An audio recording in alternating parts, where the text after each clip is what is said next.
नमस्कार, मैं त्रिनाथ और आप देख रहे हैं रेडियो इंडिया। जैसा कि आप सब लोग जानते हैं कि हाल ही में अतीक बंधुओं की गोली मारकर हत्या की गई।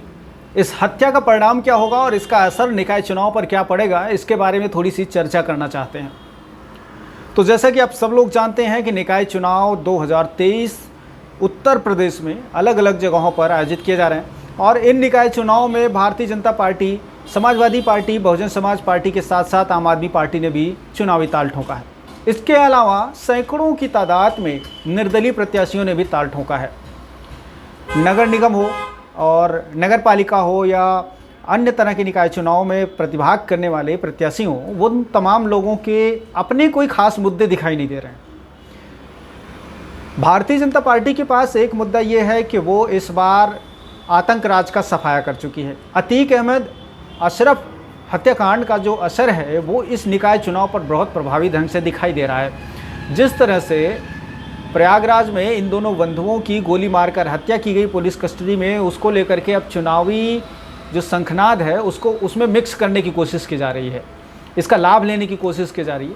वहीं जो विपक्ष है उसके पास इसका कोई तोड़ भी दिखाई नहीं दे रहा है। जिस तरह से भारतीय जनता पार्टी इसको एक चुनावी माहौल बनाकर, चुनावी मुद्दा बनाकर लोगों के सामने पेश कर रही है, माफिया राज को ख़त्म करने का एक नया नारा बुलंद कर रही है, इसको देखते हुए विपक्ष के पास कोई ऐसा उसकी तर्कस में तीर नहीं है जिससे कि इसका भेदन किया जा सके।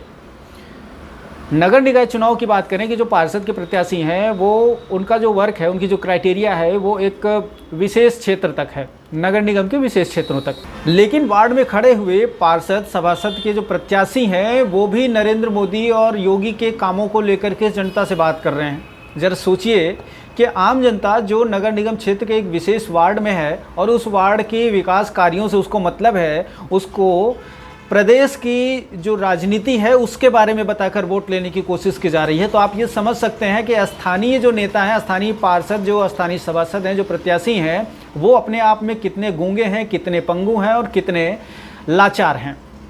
उनको अपने राष्ट्रीय नेताओं की फ़ोटो दिखा करके वोट मांगना पड़ रहा है। आखिर ऐसी कौन सी स्थिति आ गई है? आखिर हमारी जो राजनीति है वो क्यों इतने गर्त में जा रही है कि जो स्थानीय चुनाव है उसमें भी राष्ट्रीय नेताओं के चेहरे को प्रदर्शित करके वोट मांगा जा रहा है? क्या स्थानीय नेता जनता से जुड़ने में नाकामयाब हो रहे हैं? क्या स्थानीय पार्षद पद के जो उम्मीदवार हैं या मेयर पद के जो उम्मीदवार हैं वो स्थानीय जनता को अपनी बातों को कह पाने में अक्षम है? क्या वो अपने किए गए कार्यों को लोगों के समक्ष प्रस्तुत कर पाने में नाकाम साबित हो रहे हैं? क्या कारण है कि उनको राष्ट्रीय और प्रदेश लेवल के नेताओं का चेहरा दिखाकर वोट मांगना पड़ रहा है?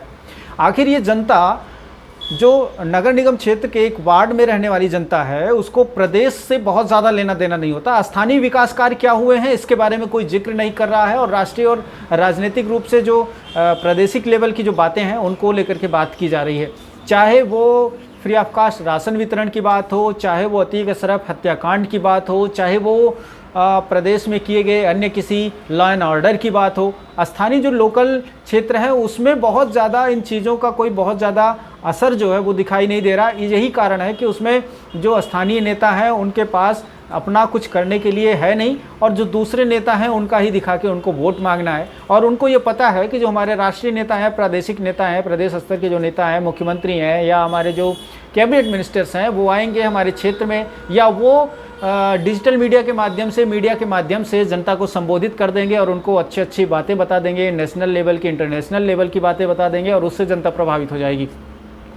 हमें करना ये है कि जो हमारे स्थानीय प्रतिनिधि हैं उनसे उनका हिसाब लेना है। राष्ट्रीय लेवल के जो नेता हैं वो अपना काम कर रहे हैं, प्रदेश लेवल पे जो नेता हैं वो अपना काम कर रहे हैं। भाई, आप वार्ड स्तर के नेता हो तो आप भी तो अपने कार्यों की सूची दीजिए कि हमने अपने वार्ड में क्या किया, हमने अपने वार्ड की बेहतरी के लिए क्या किया, क्या काम किया है, हमने अपने वार्ड को अच्छा बनाने के लिए क्या किया, हमारे पास हमारा जो क्राइटेरिया है काम करने का वो क्या है, हम क्या बनाना चाहते हैं जनता के समक्ष, क्या हम अपना मोटो लेकर आए हैं, क्या हमारा उद्देश्य है, ये तमाम चीज़ें हमें बतानी चाहिए। लेकिन नहीं, हमारे जो प्रत्याशी हैं, सभासद के प्रत्याशी तो प्रधानमंत्री की बात करते हैं, मोदी की बात करेंगे, गृह मंत्री अमित शाह की बात करेंगे, पाकिस्तान और चाइना की बात करेंगे। लोकल में हमारे घर की नालियाँ, हमारे घर के सामने निकलने वाली नालियाँ बजा रही हैं, उससे दुर्गंध उत्पन्न हो रही है, उसकी बात नहीं करेंगे। हमारे वार्ड में डेंगू के जो मच्छर हैं वो बड़ी भारी मात्रा में पनप रहे हैं, उन पे फॉगिंग क्यों नहीं की जा रही है, इस पर बात नहीं करेंगे। हमारे वार्ड में जो सड़कों का विकास ठीक से क्यों नहीं हो रहा है, इस पर बात नहीं करेंगे। हमारे वार्ड में जो अव्यवस्थाएं फैली हुई हैं उनकी बात नहीं करेंगे। सिर्फ और सिर्फ भ्रम फैलाकर वोट लेना और फिर जीत जाना और 5 वर्षों तक मौज करना, सिर्फ यही एक मकसद रह गया है जो स्थानीय नेता हैं। बाकी और इनके पास कोई अपना मुद्दा नहीं है। ये राष्ट्रीय और अंतर्राष्ट्रीय मुद्दों को लेकर के जो उनकी जो बड़े नेता हैं उनका चेहरा दिखा करके वोट लेने की परंपरा को आगे बढ़ा रहे हैं।